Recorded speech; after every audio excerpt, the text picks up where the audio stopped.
Hi, everyone. Welcome to the Physionic podcast. Today, I wanted to talk about a topic that comes up a lot. I don't necessarily specifically talk about this topic in detail, but it does come up quite often. And I think it's incredibly important for people to understand when it comes to physiology, understanding your body, which is the whole mantra of this entire brand. Physionic is to learn your body. So this is probably one of the foundational principles of that idea. And essentially what it is that your body is smarter than you are. Okay? So let's dissect that a little bit. If you've ever read René Descartes' philosophies, you may be aware of dualism. And dualism is, and this is very simplistic, butchered terms, that you have a separation between the mind and the body. So let's take that into consideration. Let's just assume that that's the case. If that's what you believe or not, it doesn't really have a bearing on my point, but it makes the illustration of what I'm trying to explain a little bit easier.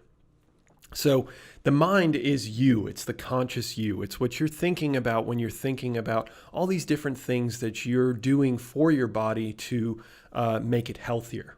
And the body is, of course, everything that's happening in the background. That's the interplay between your different organ systems, the way that your body moves, anything and everything that happens on a subcellular level, on a cellular level, all the way up to an organ and interorgan level. So constantly, as you're listening to this, your body is doing things. It's doing millions and billions of different processes. I mean, I'm probably underselling it. It's probably in the trillions, and I don't even know what comes after trillions, but many, many trillions of different processes are going on as we speak right now. And that is the body. So the conscious you and then your body. Now, there's this idea that seems, again, it's not necessarily specifically talked about as in this is the truth, but it's spoken about as if it's true, as if your body needs your help. And in the majority of cases, I'll just throw out a percentage, although that's certainly not a set percent, but let's say in 90% of cases, I don't know, people believe that they have to do all these weird tips and tricks to trick their body into becoming a healthier version of itself. But people don't really understand that your body has evolved over thousands, tens of thousands of years. And this evolutionary process, as these organ systems and even within your cells, I mean, we do have proof and we have different theories on how your cells have evolved over time. They've come to integrate together, and to think that a conscious you, being you that's listening to this, that can actually register what I'm saying and think about it, you've been around for 15 years, 20 years, 30 years, 50 years, however old you are, and your conscious you has kind of evolved over that time, as your brain has developed. The idea that you can do many different things to somehow optimize your body is simply wrong. It doesn't work that way. Your body is going to do what it needs to do if it has the resources that it needs. So if it needs, let's say, 50 grams of a substance, and you ingest 50 grams of that substance, then it has what it needs, and it will do what it needs to do with those 50 grams. You don't have to think about, okay, well, what about the timing of when I take these 50 grams?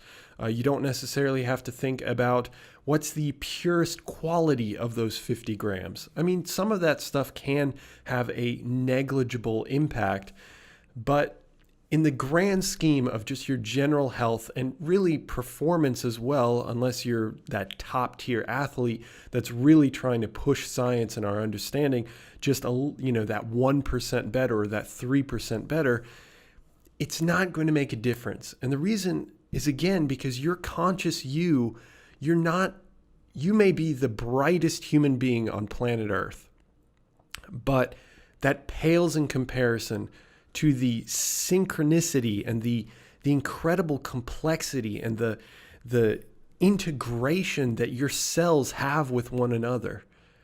It's a whole environmental like ecosystem that makes up you, the organism, the body form of you, and making the assumption that your mind can somehow outsmart that has been around for thousands of years and will continue to exist for thousands of years is, I mean, I don't even have an appropriate word to describe it.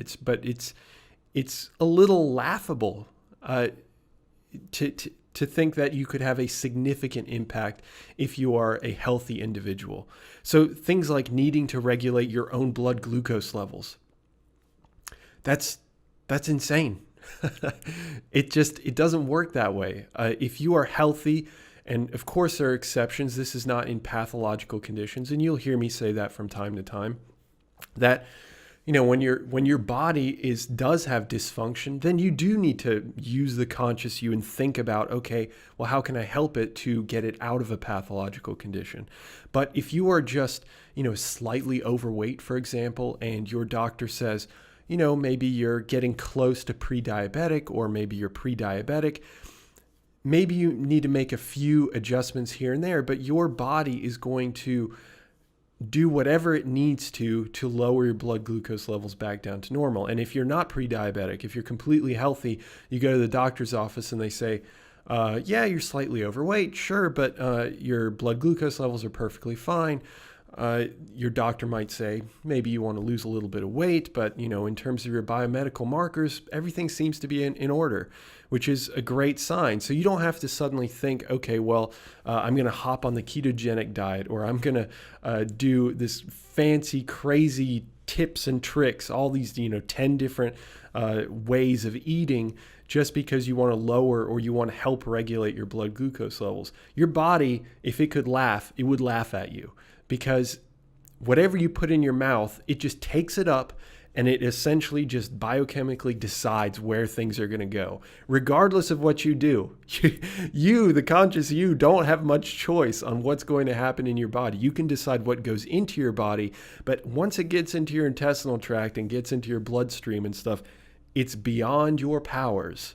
Unless, again, you go to a hospital and they start injecting you with, different drugs and stuff like that, then you can have a modulatory impact on a few different, very specific pinpoint areas. And well, I'm not going to go into it now, but that's a reason why medicine struggles to fix some of these issues through pharmacology, because you are fixing a pinpoint problem. You're fixing the most pressing issue, but you're ignoring all the other issues. And that's because, again, your body is so integrated and it's constantly communicating back and forth within itself. Protein timing for muscle growth is another good example. So, eating a total amount of protein at some point in the day is sufficient, and your body's going to maximize protein synthesis, reduce muscle protein breakdown, and it's going to do a bunch of different things. So it's going to take you, 95% of the way there. And if you are an elite athlete and you really care about that last, 3 to 5%, whatever it might be, then yeah, maybe the conscious you can try and space these things out. And that's why I've got videos on that kind of stuff, because it is interesting and it will give you that slight edge on your muscle growth in this particular context. Peri-workout nutrition is another one. So, consuming carbohydrates during your workout, during your 1 hour workout, for example. I mean, that's just laughable to think that you would need to, again, in a healthy situation in which your body is physiologically okay, that your body would suddenly need carbohydrates from an exogenous source, meaning that from a sports drink or some sort of gel pack or whatever it is for, a 30-minute or 1 hour workout. It's just your body doesn't need it. It's really good at what it does. So let it do what it wants to do, because What it wants to do is make you the best version of yourself. And if you just lightly stimulate it, give it the prod, the push, just go to the gym, exercise, keep your body weight relatively normal. Make sure that you're consuming enough of each macronutrient. Make sure that you're consuming enough of each micronutrient. Those are the base things. That's it. That's all it takes. And your body will do all the rest from that point on. So overthinking some of these things is completely nonsensical. I just want to get that across, okay? So with that said, that's what I've got to say for you. And I hope that you get something out of it, because I think it is really important. You don't have to necessarily overthink everything that your body does, unless, again, that you have some sort of medical condition, in which case, yes, absolutely. That's something that you're going to have to make some effort towards fixing. All right.